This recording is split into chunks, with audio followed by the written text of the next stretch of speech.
Alhamdulillah wassalatu wassalamu ala rasulillah nabiyina Muhammadin wa alihi wa sahbihi wa man wala.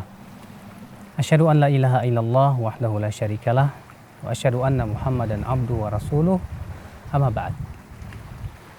Coba kalau kita lihat dunia itu indah ya, hijau, ranum, membuat kita ini tertipu dalam kehidupan dunia. Kita seringkali akal Islam terbuai oleh kesenangan hidup di dunia. Melihat pemandangan indah, kita lupa kepada penciptanya.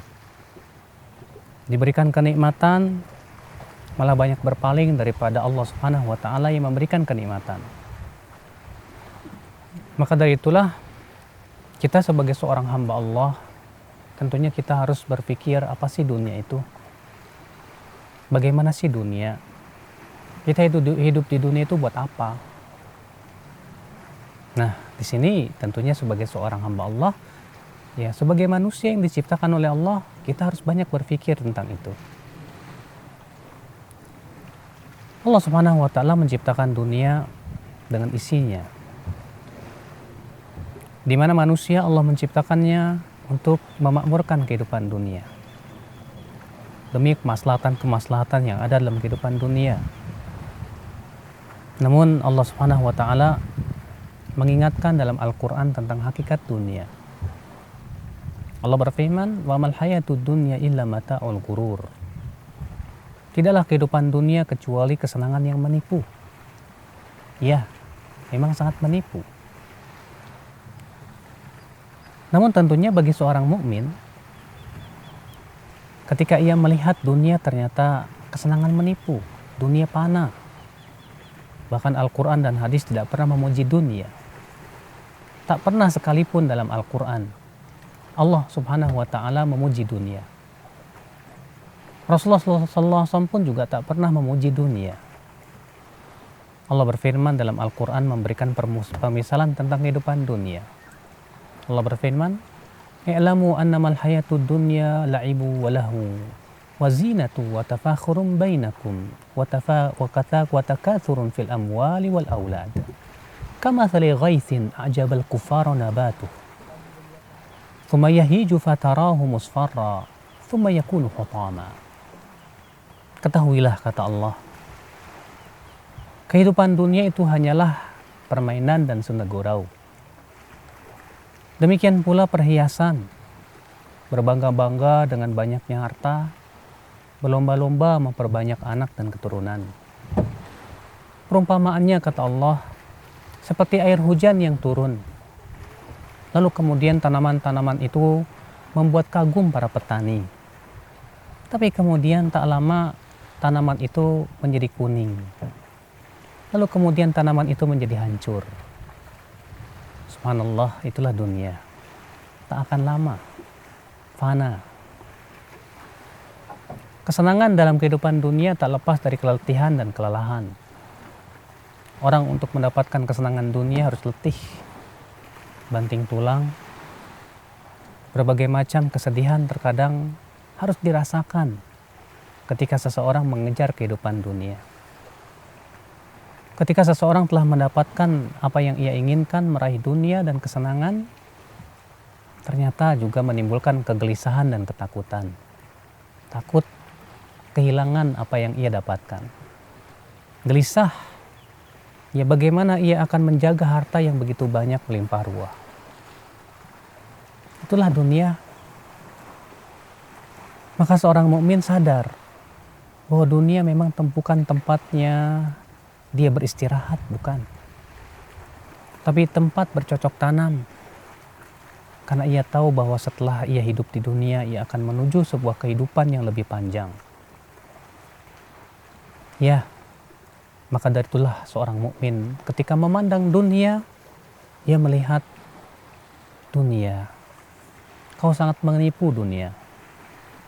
Aku tidak ingin tertipu oleh dirimu. Ah, dunia, kesenanganmu membuat aku lalai untuk berzikir kepada Allah. Maka seorang mukmin kemudian segera menginginkan yang lebih baik daripada dunia. Ia pandang kehidupan akhirat. Ternyata ia lihat kehidupan akhirat panjang sekali, tak pernah ada henti-hentinya. Kesenangan surga yang luar biasa, di mana penduduk surga diberikan oleh Allah kenikmatan yang tak ada henti-hentinya. Penduduk surga tak pernah sakit. Penduduk surga senantiasa nikmat dalam kesenangan. Penduduk surga tak pernah ada henti-hentinya diberikan kenikmatan. Mereka selalu muda dan tak pernah tua. Mereka selalu cantik dan tampan dan bahkan selalu bertambah ketampanan dan kecantikannya. Apa yang mereka inginkan selalu diberikan. Ia kekal selama-lamanya. Seorang mukmin kemudian berpikir, buat apa ia mengejar dunia, kemudian ia menggadaikan akhirat? Buat apa ia mengejar sesuatu yang fana, kemudian ia merusak akhiratnya yang akan terus-menerus? Makanya sangat aneh sekali orang yang begitu mengejar dunia demi untuk mendapatkan sedikit daripada kehidupan dunia, akhirnya ia rusak kehidupan akhiratnya. Di mana akalnya? Seakan ia akan hidup di dunia selama-lamanya. Oh ya Rob,